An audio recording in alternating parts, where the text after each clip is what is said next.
CPM പാർട്ടിയും BJPയുമായിട്ട് വളരെ ചേർന്ന് തന്നെയാണ് പോകുന്നത്.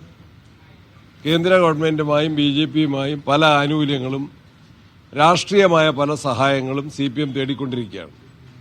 മുഖ്യമന്ത്രിയുടെ മകനെതിരെ ED അയച്ച നോട്ടീസ് ഇപ്പം അന്തരീക്ഷത്തിൽ നിൽക്കുകയാണ്. അതെവിടെ എന്ന് പറയാൻ മുഖ്യമന്ത്രിക്കോ EDക്കോ BJPക്കാർക്ക് അതിൽ ഒരു വാക്കുപോലും പറയാൻ കഴിഞ്ഞിട്ടില്ല. അപ്പോൾ ഈ ബന്ധം ഇന്നലകളിൽ രഹസ്യമായിരുന്നെങ്കിൽ ഇന്നത് പരസ്യമായിട്ട് മറനീക്കി ഈ ബന്ധം രംഗത്ത് വന്നിരിക്കുകയാണ്. അതിന്റെ ഭാഗമായിട്ട് തന്നെയാണ് LDFൽ പോലും ചർച്ച ചെയ്യാതെ, ക്യാബിനറ്റിൽ ചർച്ച ചെയ്യാതെ PMC പദ്ധതി നടപ്പിലാക്കുമെന്ന് വിദ്യാഭ്യാസ മന്ത്രി പ്രഖ്യാപിക്കുന്നു. CPI നേതാക്കന്മാർ അതിനോടുള്ള വിയോജിപ്പ് വളരെ പരസ്യമായിട്ട് പറഞ്ഞിട്ടുണ്ട്. അതിലവർ ഉറച്ചു നിൽക്കുമോ എന്നറിയാൻ കേരളത്തിലെ ജനങ്ങൾക്ക് താല്പര്യമുണ്ട്, പ്രതിപക്ഷത്തിന് താല്പര്യമുണ്ട്. CPI ഉറച്ചു നിൽക്കുമെങ്കിൽ ഞങ്ങൾ എല്ലാ പിന്തുണയും നൽകും. ആ കാര്യത്തിൽ CPI പലപ്പോഴും പല വിഷയങ്ങളും പറയാറുണ്ട്. പിന്നീട് അവർ അത്തരം വിഷയങ്ങൾ ഉപേക്ഷിക്കാറ് പതിവാണ്. CPMന്റെ ഒരു വലിയേട്ടൻ മനോഭാവമാണ് LDFൽ ഇപ്പോൾ നടപ്പിലായിക്കൊണ്ടിരിക്കുന്നത്. ഈ കാര്യത്തിൽ CPI മാത്രം നിലപാട് സ്വീകരിച്ചാൽ പോരാ, മറ്റ് LDF കക്ഷികളും അഭിപ്രായം പറയണം.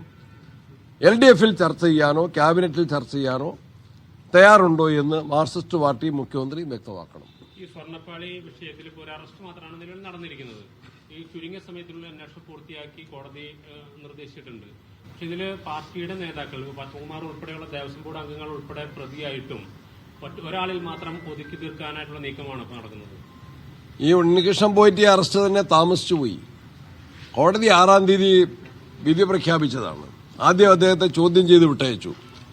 ഇതുവരെയും ഈ നഷ്ടപ്പെട്ട സ്വർണം, മോഷ്ടിക്കപ്പെട്ട സ്വർണം, അത് വീണ്ടെടുക്കാൻ ഒരു നിലപാടും ഉണ്ടായിട്ടില്ല. അത് എവിടെയെന്ന് കണ്ടെത്തിയിട്ടില്ല, ആർക്ക് വിറ്റു എന്ന് കണ്ടെത്തിയിട്ടില്ല. അത്തരത്തിലൊരു ചോദ്യം ചെയ്യലില്ല. ഒരു മോഷണ കേസിൽ ഏറ്റവും പ്രധാനപ്പെട്ടത് തൊണ്ടി മുതൽ കണ്ടെത്തുക. പ്രതികളുടെ സ്റ്റേറ്റ്മെന്റിന്റെ അടിസ്ഥാനത്തിൽ കുറ്റസമ്മത മൊഴിയാണെങ്കിൽ അതിന് നിയമപരമായ സാധ്യത കിട്ടണമെങ്കിൽ പോലും തൊണ്ടി മുതൽ കണ്ടെത്തണം. ആ തൊണ്ടി മുതൽ കണ്ടെത്താനുള്ള ഒരു നടപടിയും സ്വീകരിച്ചിട്ടില്ല. അതുപോലെ രാഷ്ട്രീയ നേതൃത്വത്തിന് ഉത്തരവാദിത്വമുണ്ട്.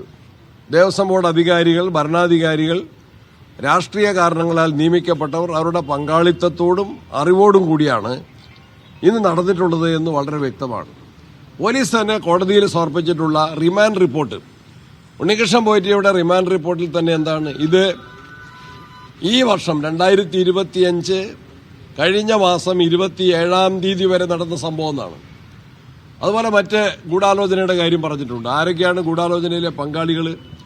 രാഷ്ട്രീയ നേതൃത്വത്തിന്റെ ഗൗരവമായ പങ്കാളിത്തമുണ്ട്. അവരെയൊന്നും അറസ്റ്റ് ചെയ്യാനോ ചോദ്യം ചെയ്യാനോ തയ്യാറാകുന്നില്ല. സംരക്ഷിക്കാനുള്ള നടപടിയാണ് 6-ാം തീയതി കോടതി പറഞ്ഞിട്ട് 16-ാം തീയതിയാണ് ഇവിടെ അറസ്റ്റ് പേരിനെങ്കിലും നടന്നത്. ഇവിടെ യൂത്ത് കോൺഗ്രസിന്റെ പ്രവർത്തകരോ കോൺഗ്രസ് പ്രവർത്തകരോ ഒരു സമരം ചെയ്താൽ കയ്യോടെ അവരെ പിടിക്കുന്ന പോലീസ്, ജയിലിലാക്കുന്ന പോലീസ്. തൃശ്ശൂരിൽ ഞാൻ പല പ്രവർത്തകരെയും ജയിലിൽ പോയി കണ്ടിട്ടുണ്ട്. ഇന്നലെ ഞാൻ കൊയിലാണ്ടിയിൽ കോൺഗ്രസ് പ്രവർത്തകരെ, പേരാമ്പ്രയിൽ ഷാഫി പറമ്പലിനോടൊപ്പം ഒരു പ്രകടനം നയിച്ച കോൺഗ്രസ് പ്രവർത്തകരെ പോലീസ് കള്ളക്കേസിൽ കുടുക്കി അറസ്റ്റ് ചെയ്ത കോൺഗ്രസ് പ്രവർത്തകരെ കൊയിലാണ്ടി ജയിലിൽ പോയി കാണുകയുണ്ടായി.